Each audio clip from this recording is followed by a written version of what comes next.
So in this video, we're going to talk about why you can't do the work. Why is it that you have a goal and you have something you really want, and 1 minute you're over the moon, you're confident, you're working really hard, you're focused, you're diligent, you're conscientious, you're putting the effort in, but then the next day or the next week, you've got all this doubt, you've got all this fear, you're procrastinating, you're worried about being judged by other people, and for the life of you, you just cannot seem to get to your desk and actually do the work. Or if you make it to your desk, or you make it to your workplace, you end up procrastinating on the things that you know you shouldn't do. Why does this happen? And why do you go from these two extremes, from confident to doubt, or from open to closed? Why? Well, I figured this one out, and what I'm going to do is share my findings with you.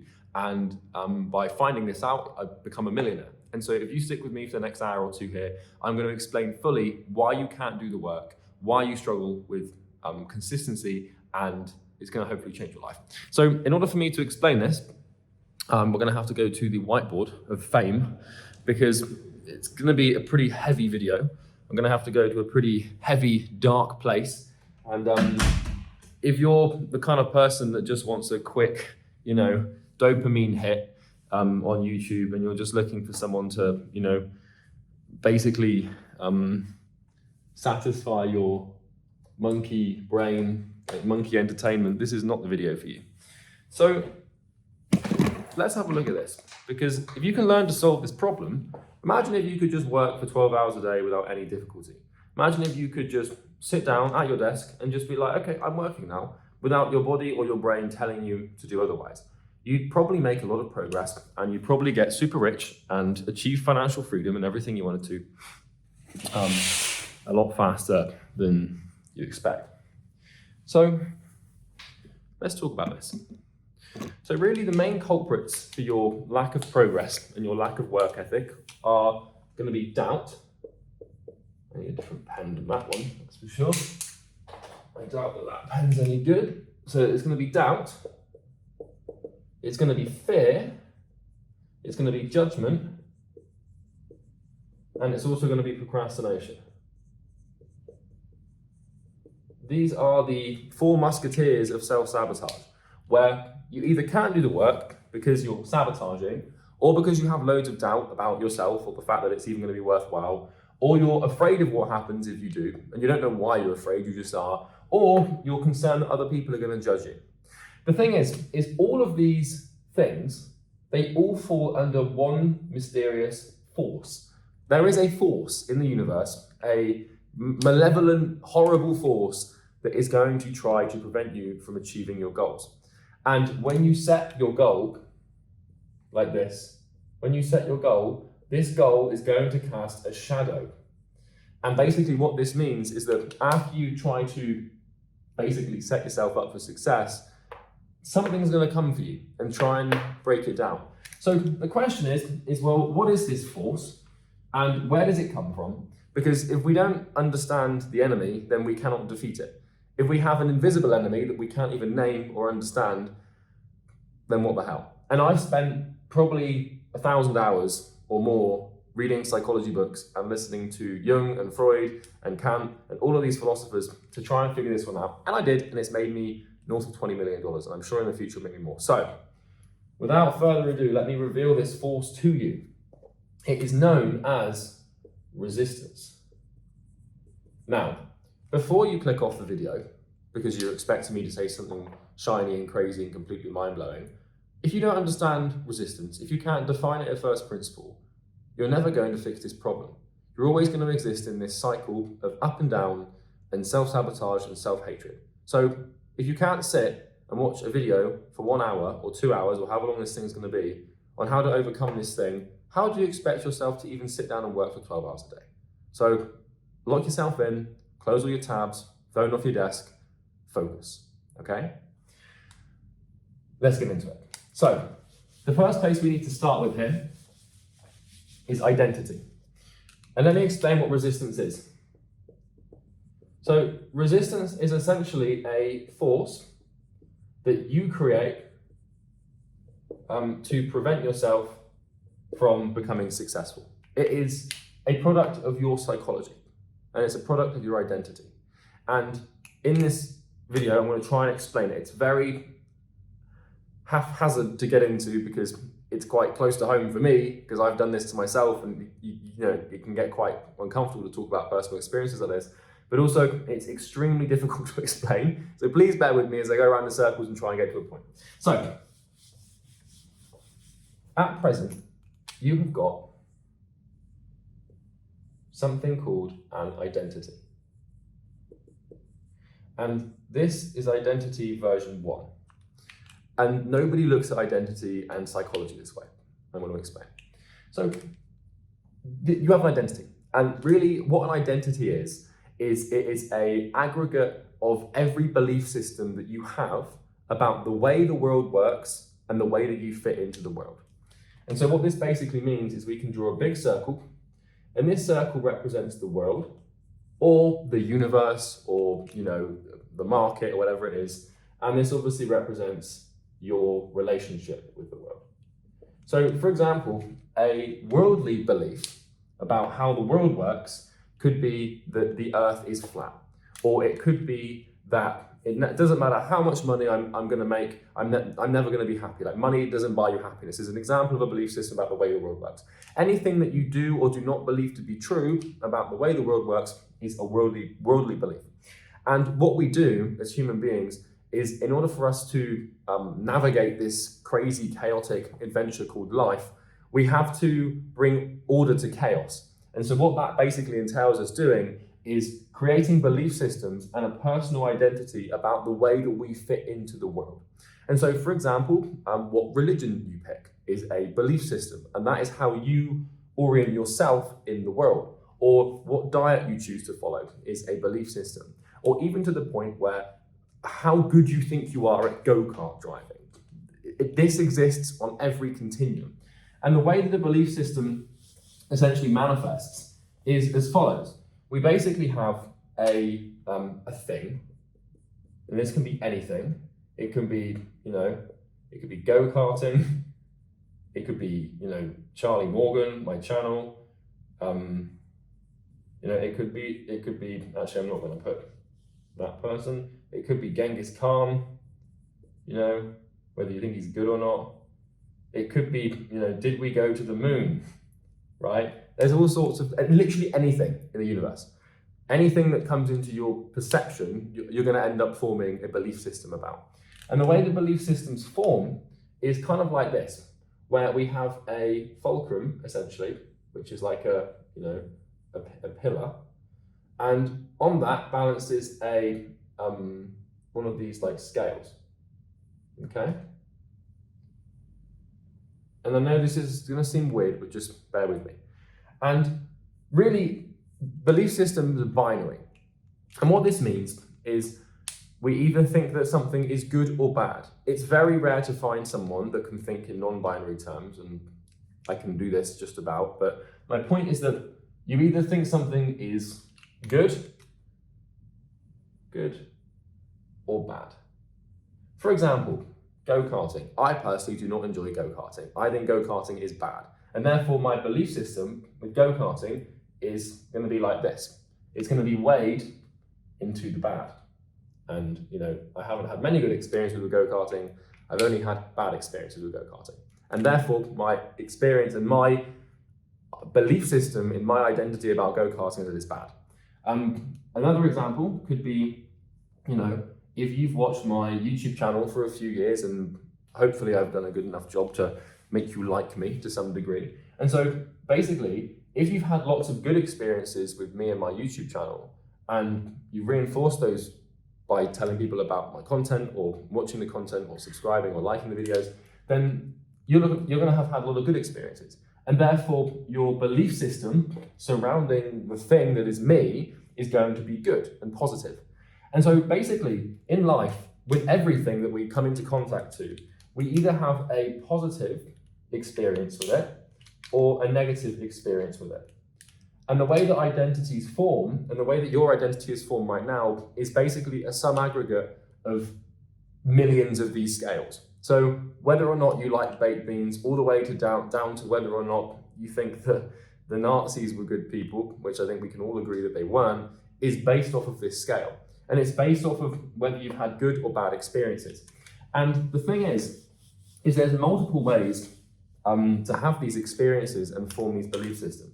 And so I want you to imagine that your identity is basically a collection of thousands, if not hundreds of thousands or millions of these scales tipping in different directions, at different angles, with different levels of intensity, based on whether or not you perceive things to be good or bad. And so the reason this becomes a problem in business is because if you believe, like, if you've only had negative experiences with money and business, and you think like 9 out of 10 businesses fail and money doesn't grow on trees, and you have all of these negative belief systems around how not only how the world works, but also I could never make money, I'm not smart enough to make money, then what's going to happen is you will give yourself no choice but to behave in alignment with those belief systems. And so, you could have a, money pool, right? And a pool is basically like a belief pool is a collection of beliefs about a specific thing. And so you could have like a pool for whether or not you like elephants, and how you feel about elephants. I have the Roman Empire pool on how I feel about the Roman Empire and everybody in the Roman Empire and who the best emperor was and stuff like that. And so eventually you have these pools of everything, about everything, whether or not you've had negative positive experiences, and the aggregate of all those pools becomes the ocean that is your identity, in essence. And the way that we form beliefs is very simple. So we have our 5 senses, right? So we've obviously got, our eyes, we've got our nose, we've got our ears, etc. And the way that you form a belief system is an external stimulus will register through your 5 senses into your brain, and there will be a sentiment attached to that. And so a sentiment is basically, this means, is it negative or positive? And so, for example, if I'm in history class and I'm learning about World War II, and I'm learning about the Blitzkrieg, for example, the German war machine, my teacher's going to tell me that this is a bad thing, and of course it is a bad thing. War's not that nice, right? And what's going to happen is I'm going to see these images of people like passing away, and war, and fighting, and aggression, and all this. Like, it's up to you to decide whether it's good or bad, but I'm telling you it's bad, but that's because of my experiences. And so all of the information that you see in your life comes with a sentiment. And that sentiment is either going to be positive or negative. And it doesn't have to be positive or negative, but it really exists on a spectrum. So if we've got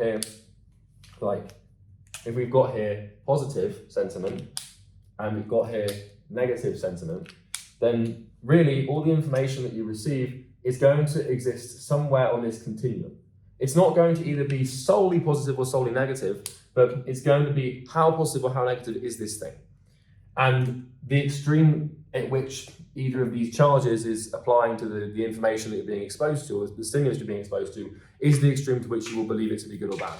And if you don't believe me that it could possibly work this way, well, there are people in the world who are actually neo-Nazis, and they believe that those people were righteous and good, believe it or not. And it's the same way that you can find anything that you hold near and dear to your heart that you believe to be true. There will be a human being out in the world somewhere, or a group of them usually, or quite a lot of them, who think the complete opposite to you.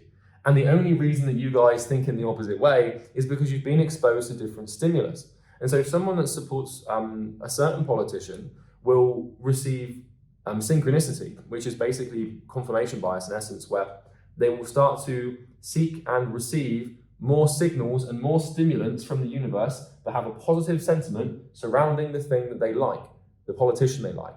And on the inverse, someone who supports the opposite party or the other politician will start looking for and receiving from the universe other information about who they like with sentiment, positive sentiment. And so this is how polarizations form, and this is how we get this massive divide in society. And this has been happening for thousands and thousands and thousands of years. In the Roman Empire, you had the Optimates and the Populares. I think that's how you Latinize those names, they're probably not. But you had the two political parties, and you had people like Cicero, who didn't really take a side, and you had people like Caesar, who was part of like for the people. And you see this in all of these different places. And so what we need to understand is that, and I promise I'm going somewhere with this. I promise this is going to loop back to your doubt and your fear and your judgment fears and all this crap. I promise it will, but I'm going somewhere with this. So what we need to understand is you have beliefs, you have an identity, and basically your identity is the sum of all of these what would you call them? Sentimental continuums of the way that the world works. Now, why is this appropriate and why do I need to explain this to you? Well, here's the thing. So you've got this thing called an identity, and you have what we would call a version 1 identity. Now, the interesting thing about belief systems is that they can be changed and they can be broken. And the only way to change your identity and to change who you are and who you perceive yourself to be and the way that you operate in this world is to change your belief systems. It doesn't matter if you dye your hair a different color or wear some different clothes or start piercing your ears or something like that. Those are physical representations of your physical manifestation. The only real way to change your identity is to change your belief systems about how the world works and the way that you work in it. And so an example of this is if right now you believe that the earth is round and you change your belief system to the earth being flat, you now become a flat earther. And most significant belief systems will be will have a group identity attached to them. For example, Christian, Muslim, Judaism, flat earther, vegan, carnivore. They have these, like the big polarizing ones, they have names, and you name yourself part of the tribe when you change your belief system. Now, why is this important, and how the hell does this relate to you having doubts and fears and being unable to do the work consistently? Well, here's the thing. You have who you are right now, and you have a second identity over here. And this is where things get really damn weird. And this is why you go through these ups and downs, where you have your present identity. Well, let's just call this current. You have this current identity, and you have a desired identity. Now, you won't know that you have a desired identity. If I asked you to name this thing and point to this thing, unless you've done some serious work on mindset and spent thousands of hours studying Jung and Freud, you're not going to know that you have this. But what you need to understand is that you are, by working and by setting a goal, you are essentially trying to change. And when you basically set a goal, which is represented by this little star up here, when you set a goal, what this is quite an interesting phenomenon. If you think about what a goal is, if you think about what it represents a different state of future. It represents a change. It represents something new. It represents something that you don't have now that you want. And this is where the conflict comes. Because who you are right now is going to set a goal. And it's because inside of you exists at least if you're an entrepreneurial in spirit and you want to grow and you want to, succeed, inside of you is what you could call a dream or a dreamer. It's a part of you, a deep unconscious force that is desperate for growth. And you probably resonate with this. There's a glimmer of hope inside of you. There's a piece of you that wants to grow and wants to develop and wants to succeed. And the only way that this piece of you can communicate with you is through setting a goal. So if I asked you, why did you want to achieve what you want to achieve?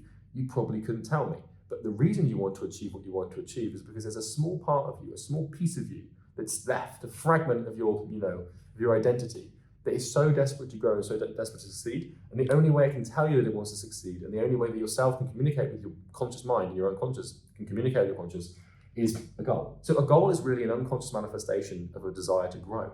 And the problem is that inside of you, you kind of have this, desired person that you want to be, that you could become. But typically what's going to happen is the goal that you have here, right? And the person inside of you that you're not aware of that is setting this goal is in conflict with who you are right now. Because if you don't believe me, why would I set a goal that is in conflict with what I want right now?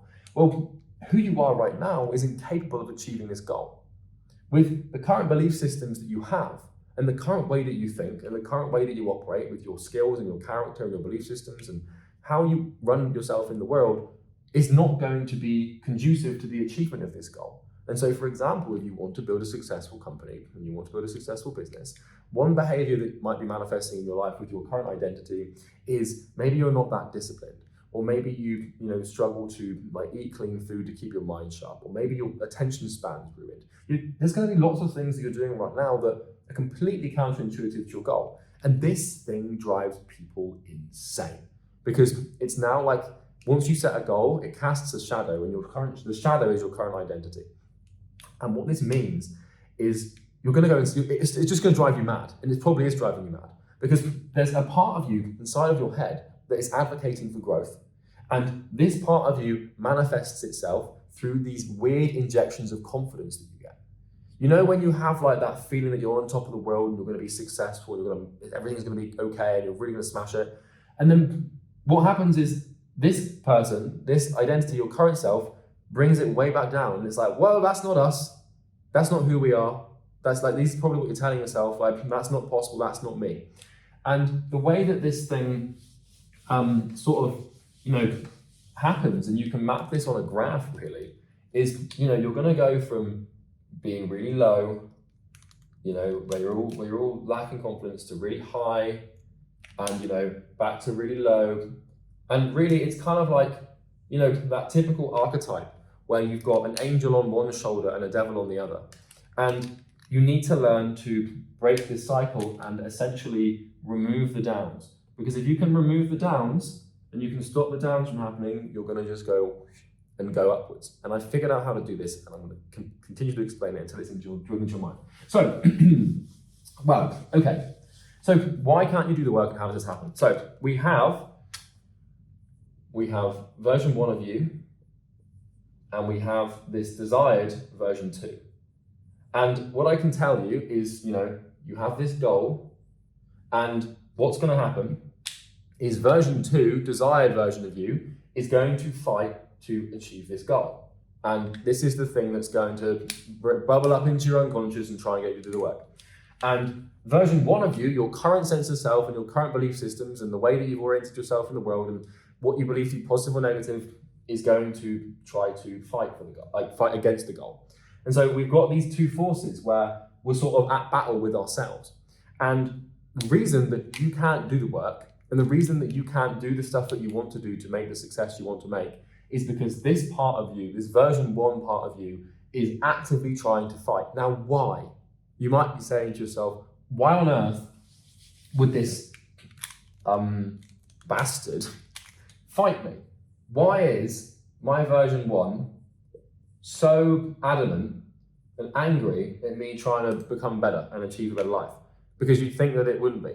Well, the thing is you need to start looking at identity and your identities, because you have multiple, trust me. Otherwise you wouldn't have these conflicts, You need to start looking at identities as almost like sentient animals, okay? And I'm going to explain what this is. So like a sentient animal. Actually, no, let's just call it an animal, because it's way easier. So it's kind of like an animal.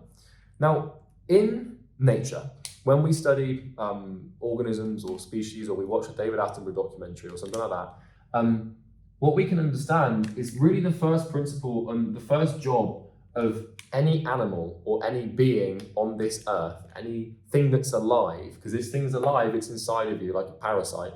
You are its host, and it's just basically formed through all of your sensory experiences in the world, and all your memories. We'll get to that in a second. I'm going to write this here actually. Okay. It's an animal. So what this means is, in watching documentaries, every animal, every organism on this planet has something called a survival bias. Okay? And what this looks like is the animal will do everything it can to survive. And if you study, nature, you look at like birds or like lions or hyenas or gazelles, like all these animals are trying to do is survive. Like that's the entire purpose of their existence, is to survive so they can eventually reproduce. And the other objective of your current identity is not only to survive, but also to reproduce. And I don't mean to sexually reproduce. Psychologically, that'd be a bit weird, but I mean to reproduce in the sense of you're going to create these continuums of ideology where you feed back on themselves, and you're trying to, tell other people about your ideologies, and you're trying to convince other people that this thing is right and it's the way that you should go. And so all this thing's trying to do is survive and reproduce. And so what we need to learn to do is metaphorically fragment this thing in your mind as an animal that exists with its sole intent of survival. And if you try to kill an animal, or if you try to, chase something down and hunt something down, it's going to kick and scream. It's going to fight. It's going to use every single calorie it's got to resist your efforts to destroy it. And you might be asking yourself, well, why do I need to destroy this? Well, here's the thing. Who you are right now and the current belief systems that you have right now and the current skills and traits you have, as that person, you're not capable of achieving what you want to achieve. There is a misalignment. And what you need to do if you want to achieve your goal, because remember, over here, we've got person version 2, and this person is another version of you having achieved your goal.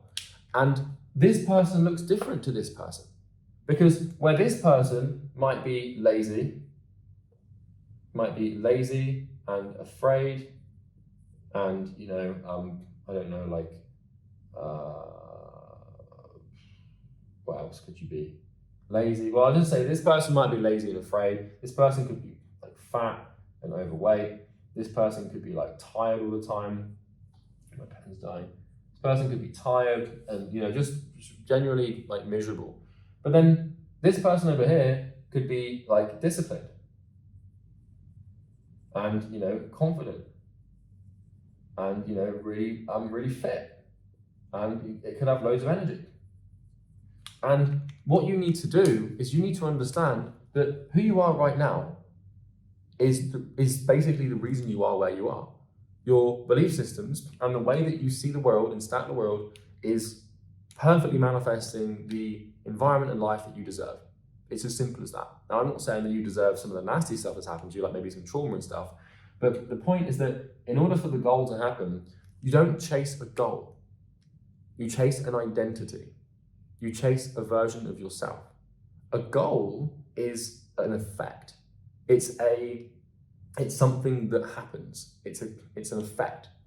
You are the cause. Your identity is the cause. Okay? And so if you want to achieve a goal and you want to make something happen, well, what's the key word to that statement? If you want to achieve a goal, if you want to make something happen, which means that you are the person that makes it happen. And so we don't achieve goals, we achieve identities, we achieve characters. And through the achievement of the character or through the achievement of the identity, we manifest the goal. And how could this be any other way? If you become the person that you need to become to achieve your goal, then you're going to make it happen. And this is what I've been doing for the last 8 years of my entrepreneurial career, is I set a goal, I ask myself, who do I need to become to achieve this goal? And then I start working on achieving it. And most of my work is spent working on myself as opposed to my company. And obviously you have to work on the business, but for example, I had to go through a change in myself a couple of years ago where I had a goal to build a big team and to outsource the work and have the company run, without me. And part of my identity was that nobody could do my job better than myself. And this was a belief system I had about hiring and outsourcing to people. I had this belief system that I didn't trust anyone to run the company for me. Nobody could do it better than me. If I wasn't in the company, it would fail. These were belief systems that I had. This was my version 1 to do with that, paradigm and that belief system. And what I had to do was rewire my belief systems and look for contrary evidence, because I just asked myself, well, if those belief systems were true, and that was an accurate, objective representation of the entire world and the way that the business machine works, how on earth is it that there are thousands of companies at billion-dollar levels that are not run by the founder? So I knew that I was wrong, and I knew that my belief systems were faulty. And so what I had to do was kill this part of myself, kill this version 1, I can't hire, I can't trust people, and step into someone that could trust people and was capable of finding talented, strong people. And you might have the same thing in your life right now, where maybe you believe that money is hard to come by. And you need to do an honest audit of your belief systems here. You might think, oh, I don't believe that, but maybe you do. You need to be honest with yourself and ask yourself, what has this person cooked up? Because you've got to undo, like, let's say you're 25 years old right now. Well, you've got 25 years of belief-based conditioning that you've got to undo. Because this person's probably cooked up a lot of damn stuff. Maybe you want to make 10K a month, but you believe that the only way to make 10K a month is to go and get a job as a lawyer and wait 20 years. And maybe that's because your parents told you that was the way it worked. And the thing is you're going to have these conflicting goals and stuff. So you need to be honest with yourself and ask yourself, what belief systems have I cooked up? And what's my current identity trying to manifest and force onto other people and to myself? And like, how is that interfering with my ability to achieve my goal? And so one exercise I like to do is I like to look at the people who have achieved what I want to achieve. And I like to study them as intently and as diligently as I can. And then from that, I will be able to deduce their worldview and understand their paradigms and the belief systems and the way that they operate and work. And, you know, one example of this I can give you is Cicero, who was a politician in Rome, one of the greatest politicians who ever lived. And Cicero's worldview and belief system around political operation was just never to pick a side. And most politicians who get into politics, they have this V1 belief system that you need to pick a side and polarize. But Cicero, he eventually kind of had to. But for so long, he balanced this continuum of either side. And so if you wanted to get into politics, it helps to study the best people. And if the best people are thinking in that way, and it's out of alignment with what you think, it's very likely that you're wrong and they're right. And I do this with entrepreneurs, I do this with business people, I do this with anything I want to achieve. I just go and find the best people who have done it. Like I study conquerors and people who have built business monopolies, and because that's kind of what I want to do. Right, I want to take over markets and, you know, completely just raise the bar. So anyway, here's where this happens. So we have version 1 of yourself right now. I'm going to give you a solution to this. And we know that this thing wants to survive. And we know that if we try to take out or hunt down any wild animal, it's going to kick up a fuss, it's going to scream, and it's going to try and resist our efforts. Here's what you've got to realize. Remember, to achieve your goal, you have to become someone else. You have to release this identity, and this thing becomes obsolete. And so the reason that you self-sabotage, and remember, self-sabotage is coming in the form of doubt, fear, judgment,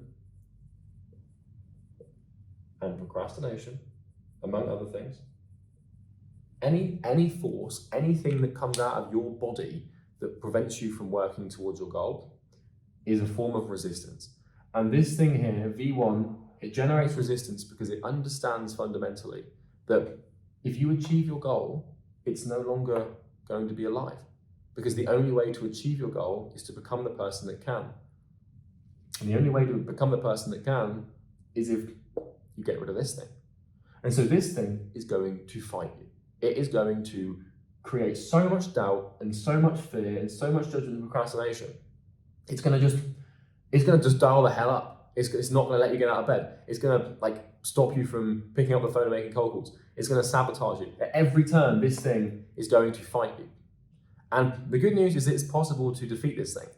And it's more than possible to overcome this thing. But you just need to start by understanding. It's taken me 34 minutes nearly to actually explain what the hell is going on. But this is why you self-sabotage. This is why you can't just do the work. It's because this version of you, your identity right now, has to change. And it knows that. You might not have consciously known this before this video, but your subconscious is very clever, it's very intelligent, and it's very smart. And for as long as this thing knows that this thing exists, it's going to fight it. Because it would kind of be like, you know, what would it be like? Well, it's just like if you were hunting a wild animal. Like, you know, in order for you to achieve your goal of like having eaten some food or something, let me just cancel that call, sorry. In order for you to achieve your goal of like eating food or feeding your family, like if the consequence of that is that this thing's going to die, then it's going to fight. So now you know why you sabotage. It's just this, it's just an identity problem. It's your ego. It's everything that you stand for and believe in is coming into challenge, is being challenged by the goal. That's all this is. And That's why part of you doesn't want to achieve this goal, and part of you just drags you down and holds you by the heels. It's scared. It doesn't want to die, but it has to.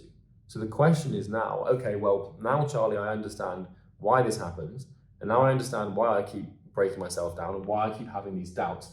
Don't think it's anything else, because this thing will try and convince you it's something else. But it will convince you that, oh, it's not safe, we're comfortable here, it's just trying to survive. And you can't blame it, you can't be angry at it, because you do the same thing. You know, like, put me in a cage with a bunch of animals, I'm gonna fight for my life in there if I have to. You can't blame it for fighting, it's just within its nature. And so what we need to do is we need to understand, well, okay, how do we eliminate this part of ourselves? And I'm not going to use the K word, because YouTube's going to probably demonetize this video if I start saying you should K yourself, right? But you need to, in essence, K that part of yourself so that the new version of you can step in and begin to grow. So how do we achieve this? How do we eliminate our old identity, which in essence we need to remove and eliminate? There are two ways, okay? The first way is pain, and the second way is affirmation. So what we're going to do is we're going to get into these two things. Pain is an interesting idea. I want it known that I'm not talking about physical pain, where, like, for example, you stub your toe on purpose or something like that. I'm not talking about breaking a leg or touching a hot stove. I'm talking about psychological mental pain. And pain at first principle is very straightforward. Pain is basically when resistance meets effort. So remember, resistance here is this unanimous universal force of self-sabotage. And it can come in many different forms. In fact, in my trainings for my clients, I've been able to find like 40 different ways that this manifests. It can come in the form of you being a perfectionist. It can come in the form of you, like, you're just not wanting to do the work, doubt, procrastination, fear, people are going to judge me for this. I mean, there's a ton, and I won't get into all of them now, but anything that prevents you from doing the work, like, you know, oh, I'll just do it tomorrow, or like, oh, I can't work on this right now because like the Wi-Fi speed's not good enough. Like, anything that you tell, any delusional story you tell yourself as to why you should do the work is resistance. And the way that pain manifests and the way that pain comes to fruition in your mind is when resistance meets effort.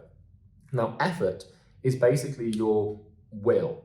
It's your body and your mind executing on activities and performing tasks in spite of there being resistance there. And it's kind of interesting here because the only way that you can feel pain is by creating resistance. And so the only way to essentially assassinate your character, your version one that you want to get rid of so a new place can step in, and that's where the affirmation comes in. I'm going to show you how to assassinate. And, you know, essentially what we're doing here is we're performing a mental coup, you know, where it's kind of like in a government, where, I mean, there's lots of examples of famous coups throughout history, like, I won't get into them anyway. You know what a coup is, right? Where, like, there's a government and they don't like the emperor or the ruler or the king, and so they assassinate the king and the current presiding, like, form of identity, the king or the emperor, and they replace the king with a more favorable person that they think will be better for the country or their own interests. And so what we're doing here is we're performing a psychological coup where we need to assassinate this thing to get rid of it so that we can put something new in. Because until you get rid of the current thing, you can't put the new thing in. Although it's a transition, you get the binary thinking, right? Why pain? Well, the only way to defeat and eliminate this version one of yourself is through pain. Pain is the weapon that you use to slay the dragon, so to speak. And so if you are a knight and you are fighting a dragon for the pot of gold or the blonde princess or whatever, you have a sword, and you will use the sword to slay the dragon. And your action, which is your effort, is you swinging the sword. The resistance represents the dragon. And the sword itself represents pain. The only tool you have at your disposal to eliminate and assassinate this thing is suffering. And how could it possibly be any other way? Because nobody likes pain. And the reason that no one's successful, and the reason that it's extremely rare to find success in this day and age, is because people don't understand this. All you want in life is probably behind a couple of years of suffering and pain. And this can be interchanged with suffering, but I think pain's a better word to use. And so you need to have pain. And basically, the interesting thing is every single time resistance manifests in your life through anything, whether it's like, in fact, let me get my laptop and tell you some examples of resistance. I think this is pretty important that you understand this. Because any time that you feel resistance, which is basically, your version 1 identity trying to survive, any time that comes up is a time that you have an opportunity to create pain in your life, voluntary pain. And so if I just hop into my laptop here, I can actually walk you through the forms of resistance that I've been able to identify in myself and the forms of resistance that I've been able to overcome. And so you need to rewire your relationship with pain because it's a good thing. It's the only way that you can remove this thing and essentially get what you want. So here we go. Okay. Let's have a look here. So, you can see this here? This is part of one of our trainings. So, okay, here are forms of resistance. First one is fear. The second one is instant gratification, which is not working because you expect instant gratification from work. Doubt, obviously. Anxiety, not working because it makes you feel nervous. Rationalization, not working because you rationalize not to do it. Learning, not working because you want to focus on learning instead. Research, not working because you want to research the thing before you start working on it. Comfort, not working because you feel comfortable right now. Perfection, not working because you want everything to be perfect before starting. Waiting, not working because you'd rather wait to see if things change. These are all here, right? There's a load. There's a lot of ways this comes in. Criticism, not working because you're afraid of people's criticism. Drama, not working because you're involved in your own personal drama and you're creating personal drama to avoid the work. Support, not working because you feel like you don't have the support network or a fucking accountability partner. God, I see this all the time. I need an accountability partner to do the work. It's this thing. It's attacking you. Like all of these methods of cope you have, all these delusions, there's 40 of them, so nearly. They all come from the same source. They're all resistance. And please don't clip me going like what I just did. That's going to be awkward. But like entitlement, not working because you feel like you're entitled not to. Routine, not working because you didn't have your coffee this morning. Self-love, not working because it makes you feel like stupid. Like, oh, I don't want to do the work because I love myself and I don't want to put myself through pain. God, if you really loved yourself, then you put yourself through some pain because you're being an idiot. So, back to this topic at hand. The only thing you have, the only way that you can destroy and assassinate this current version of yourself is with pain. And that means that every time you feel resistance, every time something in you says, please don't do this work, and you do with effort, then part of this dies, okay? Part of this dies. And why? Why does it die? Well, it's because by applying effort to resistance and by pain manifesting, pain's the effect of this, you're becoming the person that you need to become to achieve a goal. Because there are a series of actions and causes that you can take and put into motion that you can literally work on to achieve your goal. And it's funny that to work on those things and to believe those things are going to work, i.e. like making a cold call or doing a sales call or building a website, although that's up to debate if that's important or not, but doing these things is it's a form of, a new identity is forming. Identities form through our belief systems. Our belief systems manifest through our actions, okay? And so if you suddenly start making tons of cold calls for your business, or if you suddenly start making content for your personal brand, even though you don't want to do it, you're reforming your identity and you're reshaping yourself. And it's really the quickest way, in alignment with this, to change your identity is to start behaving out of alignment with who you believe you are. And it is so hard to do, and this is why it's so rare to find success. Because no one wants to be in pain. It doesn't feel very nice. But this is why success is valuable. It's because it's rare.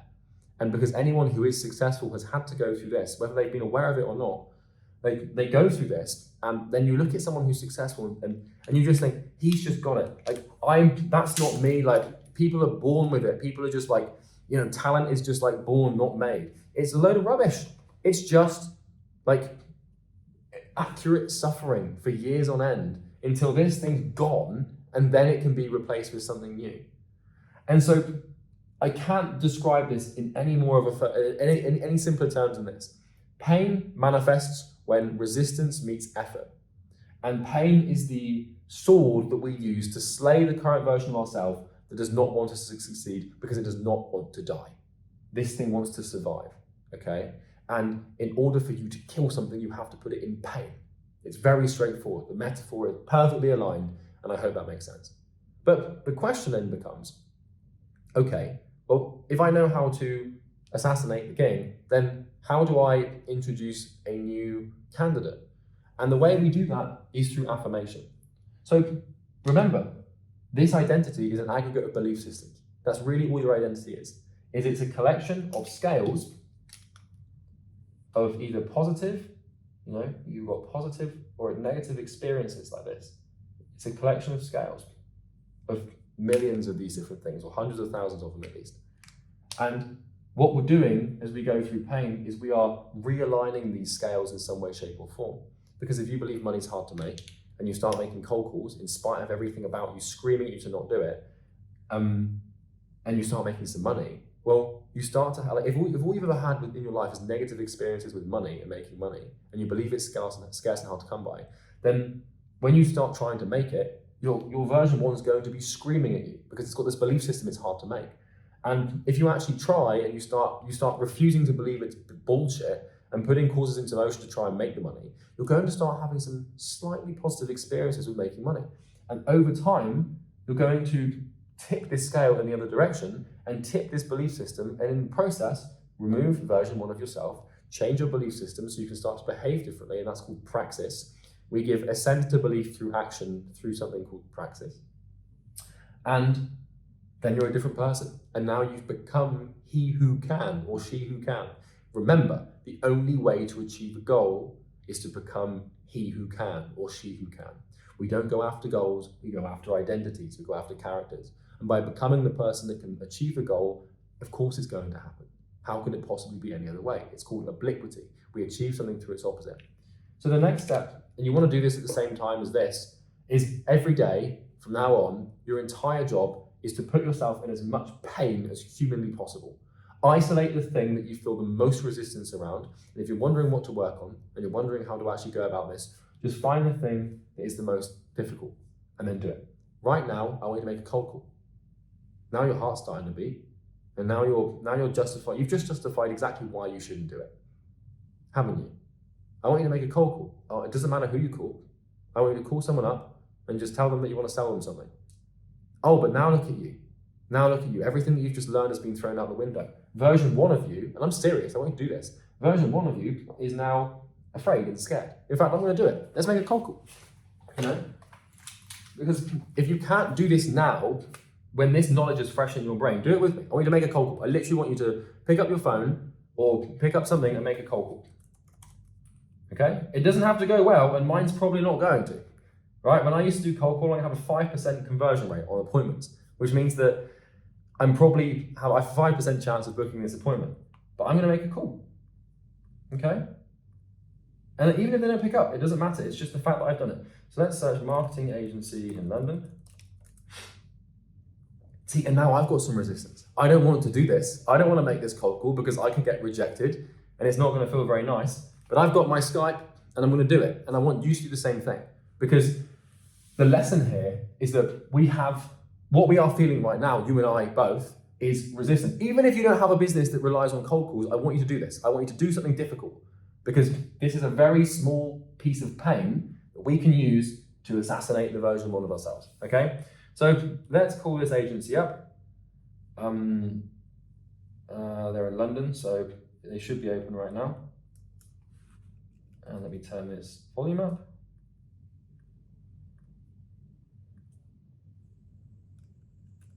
Hi, thank you for calling. They're not even going to answer. But look, this is what you need to learn to do.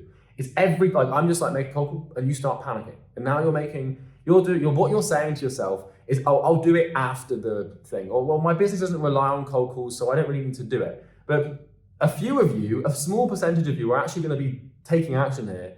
And this is the start of the snowball that rolls down the hill. Most people are going to watch this video and they're going to pussy out and be like, oh, yeah, I don't really want to make a cold call. It's just not me. Have you not just listened to what I said? Are you not getting it? Is it not coming into your bloody skull? So let me find a marketing agency and call them. And let's see. Let's have a look, shall we? And I'm just doing this live. I'm doing this real time on my laptop. You can see what I'm here. I need to find their phone numbers. And it doesn't matter if I get rejected. It doesn't matter if I don't get anywhere. Like, the whole point of this is that why do most agencies not have their phone number on their website? What? Okay, let's go to Yellow Pages.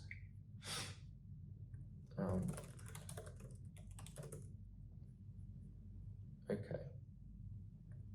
Let's try this again then. Like, you need to learn how to do this. This is a cold call. I'm not going to book the meeting. I know I won't, probably.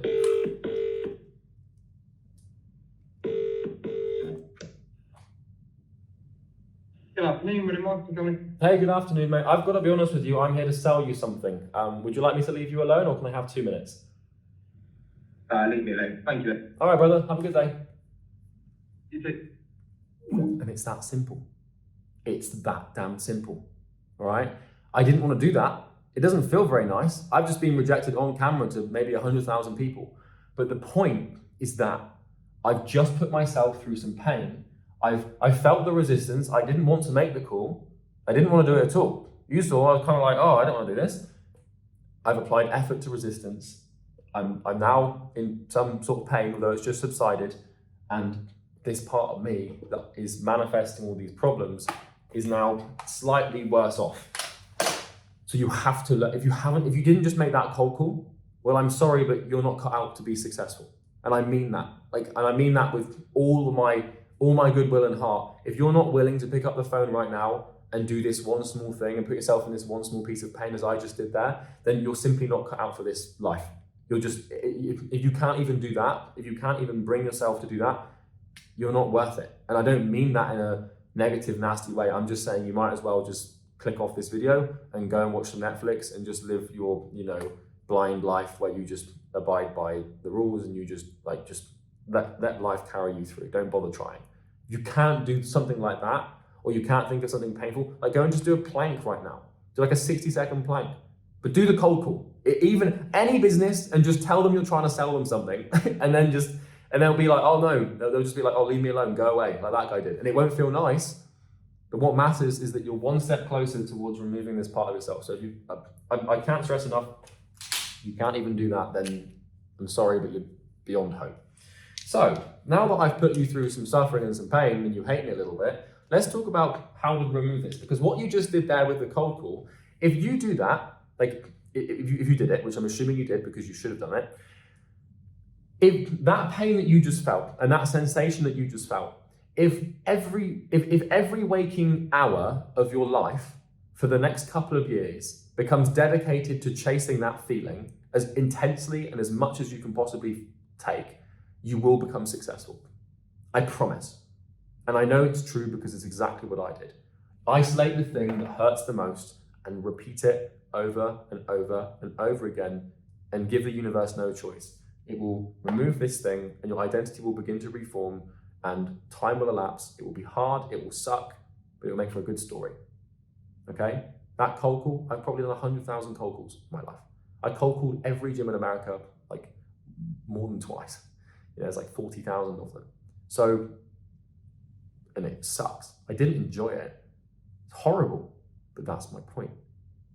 The reason that success is valuable is because very few people have it, because very few people can do this, and they know that they don't know how to do this. So the next stage is affirmation. So what I said about the belief system being either, positive here or negative here is pretty universally true. And in addition to your efforts, you want to fight this enemy on two different fronts, okay? So front number one is the pain thing, where we're essentially trying to strip this thing of any of its power by basically putting it in this pain. And we're slaying the dragon with the sword, and the sword is the pain, the swing is the action, and the dragon is the current form of identity we have. And when you remove this thing, you get the pot of gold and everything happens and you achieve your goal. And remember, you want this. You want resistance and you want pain, and you need to rewire your relationship with this stuff, because without the dragon, there can be no night. The dragon represents an opportunity for you to become more and for you to grow. And without the dragon, what's the point? If you're a superhero but there's no villain, what's the point? You can't be a hero without a villain, and you cannot be a successful, well put together entrepreneurial person without pain. You need it, you should want it, you should love it. It'll take a while for you to fall in love with it, but trust me, you will. The next stage is affirmation. So, the second stage in the coup, so to speak, is affirmation. Now, I said to you earlier that your identity is basically a collection of scales like this. And these scales are either positive or negative, okay? And anything in life, anything at all in the universe that you can perceive, you either have a positive or negative perception of to some degree. So, for example, let's just take Logan Paul, okay? If you think that Logan Paul, if all you've had is negative experiences with Logan Paul, or you've had a lot of negative experiences with Logan Paul, then your belief about Logan Paul is going to be that Logan Paul is bad and I don't like him. So your belief, the worldview, is that Logan Paul is bad, and you've attached your identity to that by basically stating that statement. Not that this has any relevance to your business success, but you get my point. And although it kind of could, because now if you think Logan Paul's bad, you're going to think that YouTube and creating content is bad. And if you judge Logan Paul for his content, then you're going to start to you're going to reflect that fear into yourself, and you won't be able to make content because you're judging content creators. That's kind of how this thing works. But here's the thing. You have basically two forms of experience that form these belief systems. So earlier on, I told you that really it comes down to your senses and your sensory experiences. I'm going to change my pen. If you remember, I told you that it comes down to your sensory experiencing, where you've got your five senses. And, so for example, if Logan Paul makes a YouTube video, you're going to watch and listen to that video. And the information or the stimulus is going to be taken in to your brain through your senses. And if it's a bad thing that Logan Paul's done, then you're going to have a negative experience with Logan Paul, and you're going to stack the scale slightly, and the negative scale will outweigh the positive scale. And that's how your belief system forms. But here's the thing. In addition to your senses and really the external perception of the world with your ears and your eyes and your tongue and your taste and your touch, blah, blah, we have another sense. We have a sixth sense. And this sixth sense can be used as a superpower there's actually 7. So there's 7. You have 7 and 6 senses. And you can use these 2 senses to recreate experiences and essentially rewire your brain to change your belief systems. And so you might be like, well, what? Sorry, Charlie, but I don't quite understand. Well, let me explain. You have your memory and you have your imagination. So in the same way that your eyes will, light will reflect into your eyes from your environment, and your brain will form a picture. You will hallucinate reality in essence. Well, we can use our memory and we can use our imagination to recreate our belief systems. And if you don't believe me, well, it's very simple. Shut your eyes right now and remember a really, really bad time. Just shut your eyes right now and just think about something recently that happened that made you feel like you were cringing. Just think about something that really made you feel like, oh, cringe, proper cringe, right? Just remember that. What you've just had is an experience. Without really having any sensory input, you've just had an experience, and you've had a negative experience. And that negative experience has been about the thing that you just thought about.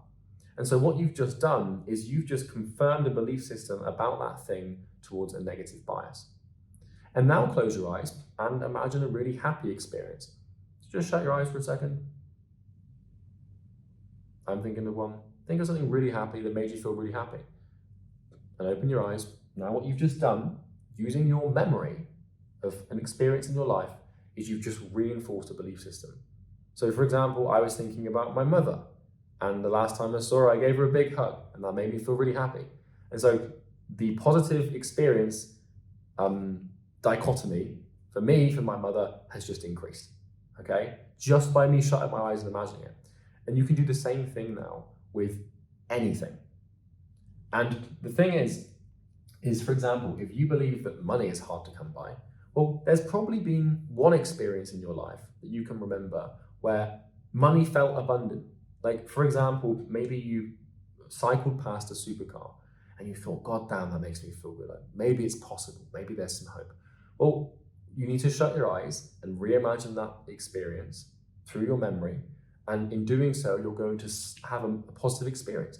It's not a real experience, but that doesn't matter. There are studies on this that demonstrate that the brain and like your conscious mind and your unconscious mind cannot tell the difference between real life and imaginary experiences. And the reason we know this to be true is A, because if you shut your eyes and imagine something bad, you feel an emotion, which means that your brain's actually producing a proper neurochemical reaction to the imaginary. And B, if you watch a movie that you know isn't real life, that is effectively imaginary and staged, you're still going to feel the emotions from that movie. And sometimes you'll get so dragged into the movie that you think is real. And that's your brain will produce these things. And so what we're trying to do, in addition to putting ourselves through significant levels of pain in our life and looking for ways to build effort and to match effort with resistance, what we're trying to do here is affirmate future states that we want. What I mean by this is we want to use our memory and also our imagination. So you don't just have to use your memory because maybe you haven't got that many good experiences. But what you can do is you can create experiences in your mind. So let's say you want to make 10 grand a month and you want financial freedom. Oh, you can get good at imagining stuff. If you close your eyes right now, and I've got my eyes closed, imagine yourself, well, they're open now, but imagine yourself on a beach in Bali and you're working on your laptop and you've got your feet in the sand and it's kind of warm and you've got like a coconut water that you're sipping on the table and you've got your laptop on the thing, sunrise is coming up at 6 in the morning, you can imagine this right now, and you've got a vest on, and you're in shorts and you've got your flip-flops on the floor and you can hear the lapping of the waves, you're looking at your stripe, you just turn the brightness up on your laptop, you've made $4,000 this month, you're only halfway through the month, you're a six-figure earner, one of your friends is laughing to their mum on the phone on the right-hand side of the table. You need to get imaginative. And what you can start to do is you can start to imagine things and you can literally create experiences by using your imagination. And you're not going to be good at this to begin with. It's kind of hard to get good at imagining stuff, but over time, you're going to be able to create visualizations. And by creating those visualizations around the things that we don't believe to be true right now, you can rewire your entire brain. So if all you've ever had is negative experiences with money, well, you need to rewire that. You need to, because otherwise you're going to constantly think it's impossible to make.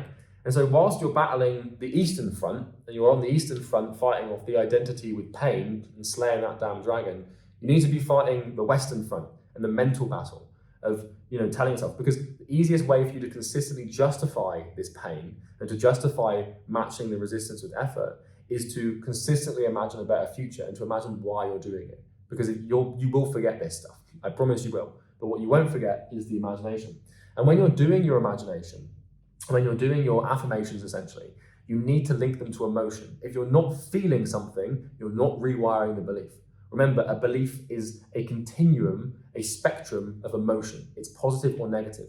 And so what you want to do is you want to imagine good experiences that make you feel something. If the image or the memory, these sixth and seventh senses of ways of building beliefs, or at least experiences that create beliefs, if these don't make you feel emotion, then you're not rewiring your brain and you're not counteracting the belief system. It has to make you feel something. For example, I did this every day, twice a day, for about 3 years, and I'm not even joking.